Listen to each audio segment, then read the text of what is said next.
Plus précisément, je travaille avec la communauté de Waskaganish, qui se situe au sud complètement de la baie James. Ma question de recherche, en fait, est basée sur des observations que les cris ont faites.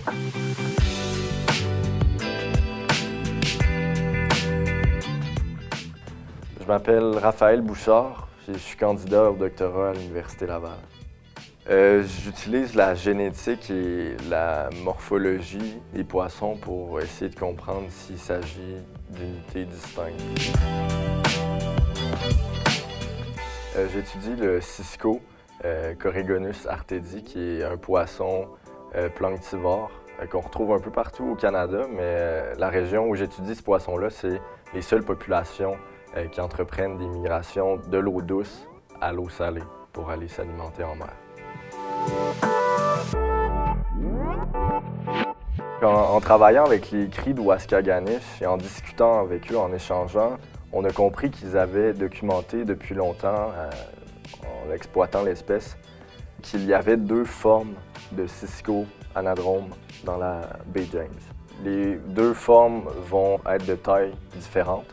Elles vont migrer dans leurs rivières à différents moments, donc une à l'été, l'autre à l'automne, et elles vont se reproduire dans des rivières différentes. Donc la forme d'été va se reproduire uniquement dans la rivière Nottoway, et la forme d'automne va se reproduire et dans la rivière Rupert et aussi dans la rivière Nottoway.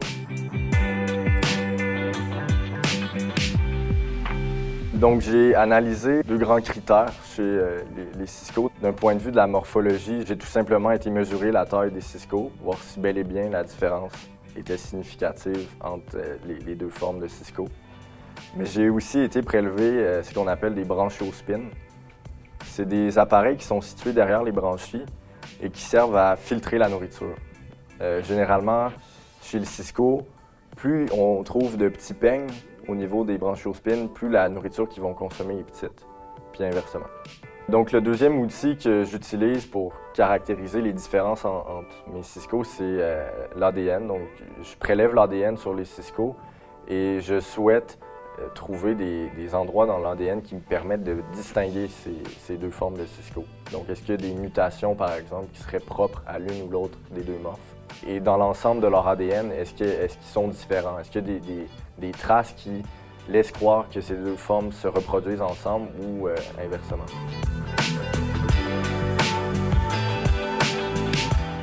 Donc, premièrement, d'un point de vue de la morphologie, j'ai documenté comme les cris, finalement, nous l'avaient déjà transmis, que la forme d'été est plus grosse que la forme d'automne.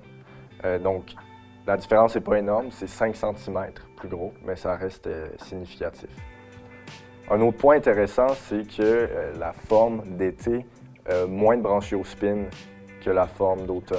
Ça veut dire que possiblement que la forme d'été consomme des proies qui sont plus grosses, peut-être plus riches en nutriments, par exemple, ce qui leur permettrait possiblement d'atteindre des tailles qui sont plus importantes. Ces deux résultats, ils laissent croire que les deux formes utilisent des environnements possiblement différents. Ce qui est intéressant, c'est que la forme d'été est mutée sur un gène qui est connu pour causer l'obésité chez l'humain. Ce qui laisse croire que possiblement la forme d'été est plus grosse à cause de cette mutation sur ce gène-là. Nos résultats démontrent que les deux formes de cisco qui se reproduisent dans la rivière Nottoway ont des différences majeures dans leur bagage génétique. Ces différences-là laissent croire que les deux formes, même si elles se reproduisent dans la même rivière, elles ne se reproduisent pas ensemble. Puis ça, d'un point de vue de la gestion, ça veut dire qu'on doit gérer ces deux formes-là différemment, quasiment comme si c'était deux espèces différentes, si tu veux. Les résultats de notre étude, ça va être redonné aux cris. On va faire des recommandations pour la gestion de leur pêche de subsistance. Donc, si à long terme, ils voient qu'il y a des changements dans leur population de poissons, bien, ils vont pouvoir prendre des mesures de gestion en conséquence et en sachant que finalement, bien, ils ont deux formes de cisco qui devraient être gérées différemment.